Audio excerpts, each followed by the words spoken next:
Hey y'all, welcome back to DIY with me. I'm so happy you're here today. Today we're going to take a regular Easter egg that you can find at the Dollar Tree or any egg form that you find and turn and repurpose it. You know, I'm all about trying to repurpose items that you use for one holiday to use for another holiday or finding new life for old items. And today we're going to take this Easter egg, this wooden phone, and turn it into a bumblebee. Now, I've already done a little bit of prep work on this only because I know that it was going to take a while for the paint to dry, and I really didn't think you needed to figure out how to paint dry.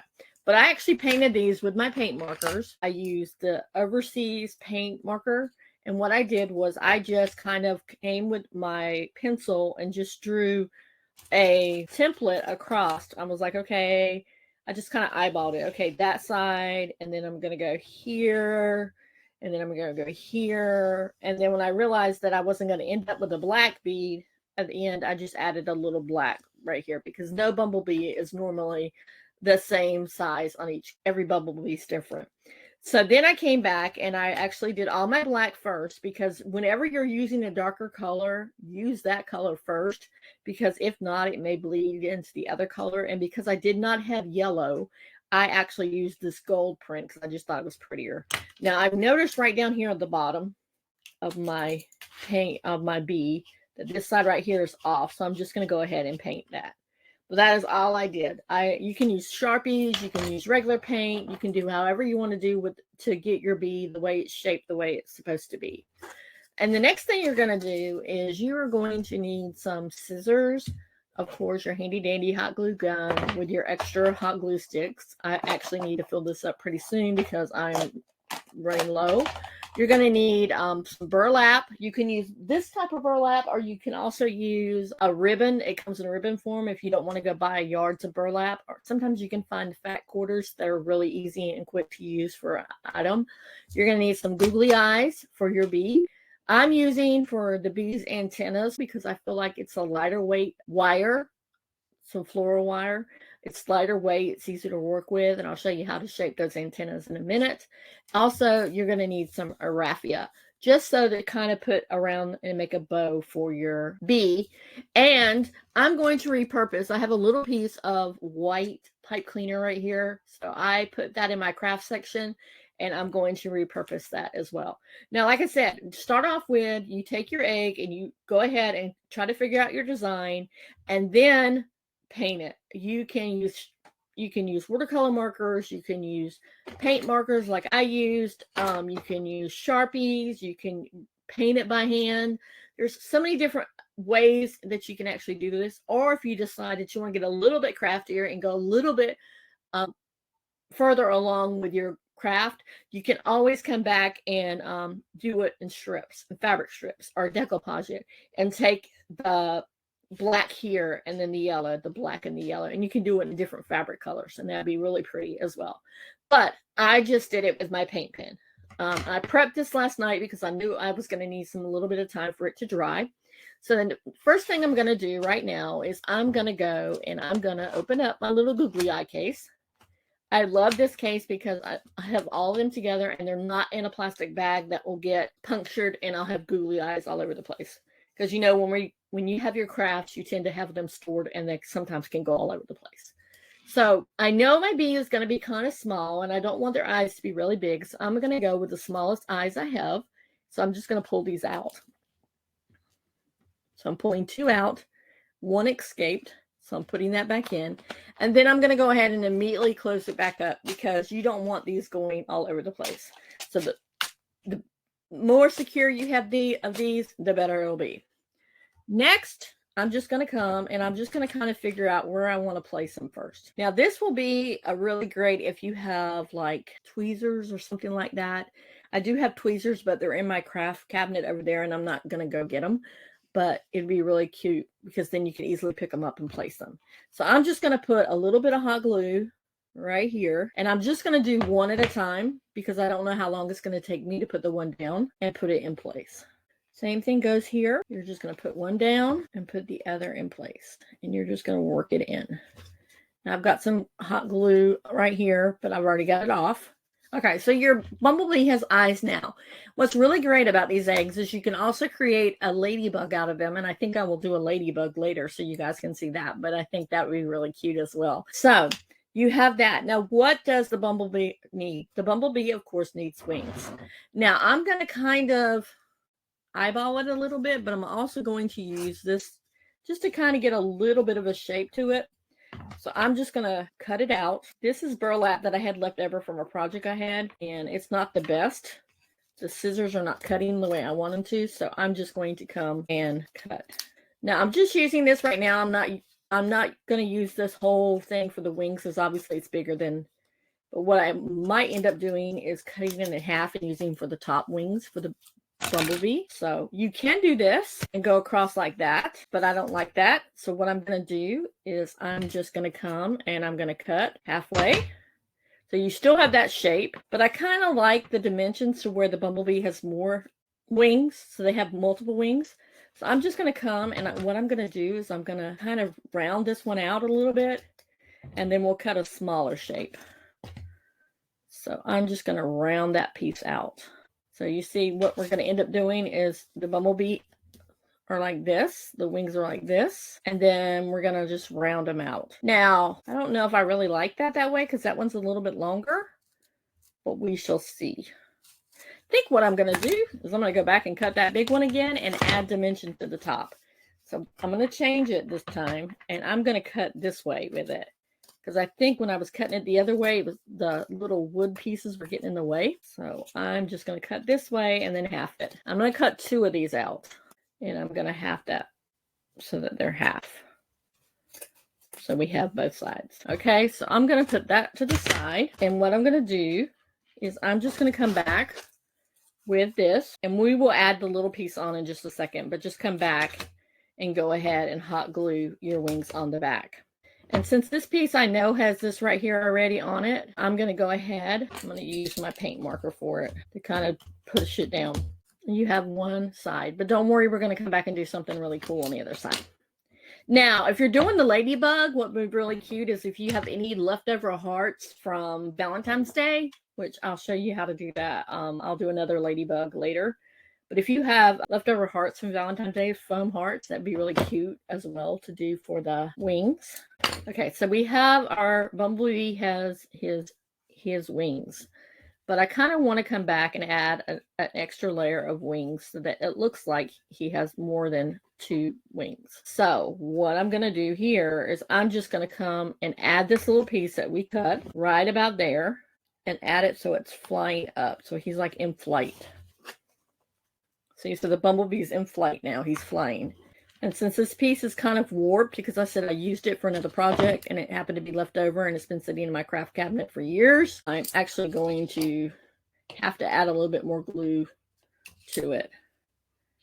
And that's what's great about having something that you can push down on it, because you don't care if your hot glue, if your paint marker, the top of your paint marker gets stuck. And I'm going to do the same thing to this piece, just adding hot glue all the way across the top.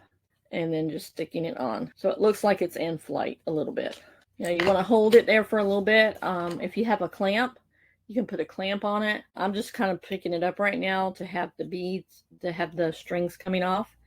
But see, some of it looks like it's not all the way on flight. You probably will have to wait a few minutes because that hot glue is going to be sticking on your bumblebee, and it's going to be hard to place it down on a table because it might get stuck to the table. So I'm waiting for the hot glue to cool off just a little bit. So while we're doing that, while we're waiting for that to cool off, you're going to take your floral wire. I cut 1 piece in half, and I have this really cute, simple, handy dandy pin.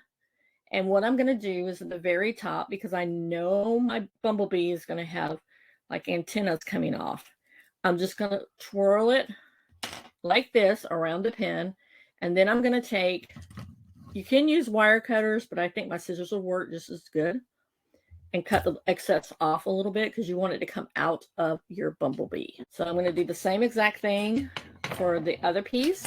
What I just did was I just took the floral wire and I wrapped it around a couple of times and try to get as close as I possibly could to each other, and then pulled it off like that, and then come back kind of eyeball it a little bit and cut it. And that's all you're doing to make the antenna, is use a simple thing like a pen or a pencil, some floral wire, wrap it around, and you're done. So these pieces right here, I'm going to just throw down there because they're done. I'm done with my eggs, so my eggs are going to be out of the way. I'm done with my burlap, so I'm throwing these. I have a basket next to me for at the end of the day when I get done with all crafts that I've done, or the end of the week. I immediately go and I put everything up, and so that's what I do. It's easier for me to just throw everything down there because a lot of times I use things multiple times during the week.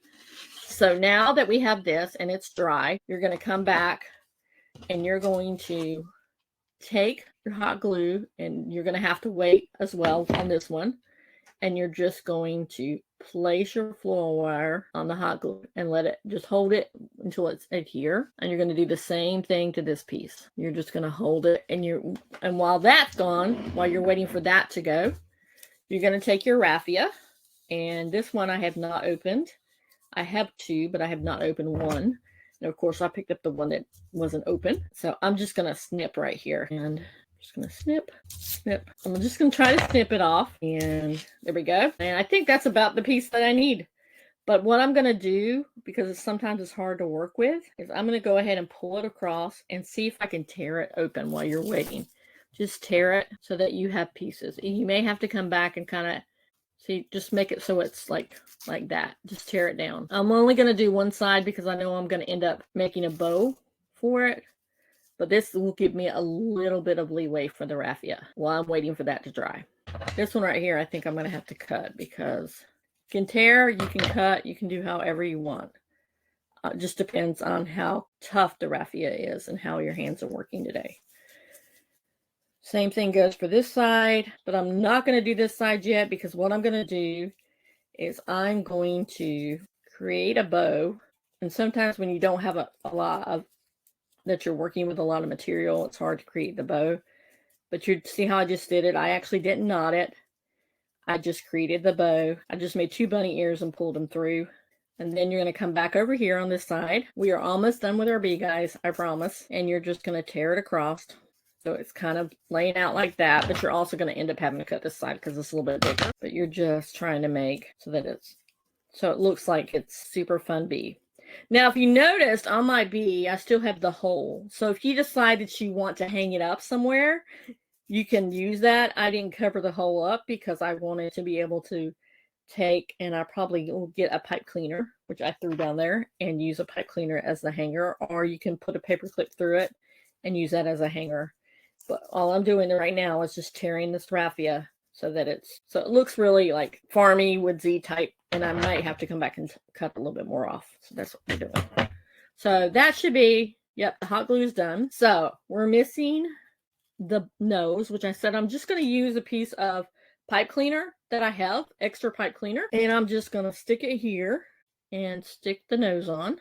This was just a excess piece that I had actually had on my desk, but you can make it smaller if you want. You can actually use a hole punch and just take a piece of paper and hole punch that too as well.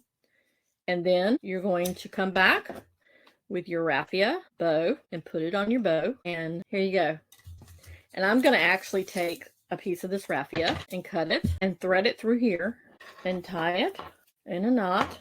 And then you can hang it up. This would be a really cute craft if people are if you're welcoming new students, and you can say be student, be kind. If you're a Bible school teacher and you're talking about the Beatitudes, to be kind, be nice, you could use these and use each one of these as something different.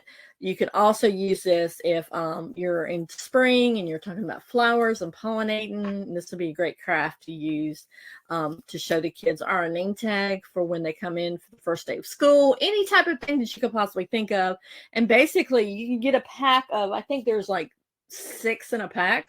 So basically for $1.25, you can get a couple of things for the name tags. And all I did was taking a Easter egg it's a wooden Easter egg, and I just painted it with my paint markers, but you can actually use regular paint. You can use Sharpies, you can use watercolor markers or anything, some raffia, some burlap, but you don't have to use burlap. If you want your bumblebee to have little extra special wings, you can do that. You can also do material or decoupage this as well. Googly eyes, some floral wire that all you have to do is just twist around to make your little bee's antennas. I used a pipe cleaner for the nose and some raffia or something to hang it up with. And there you go, guys. A cute little bee from an Easter egg that I love to be able to repurpose and reuse items from holidays for another holiday. So until next time, guys, please like and subscribe to the channel. Bye.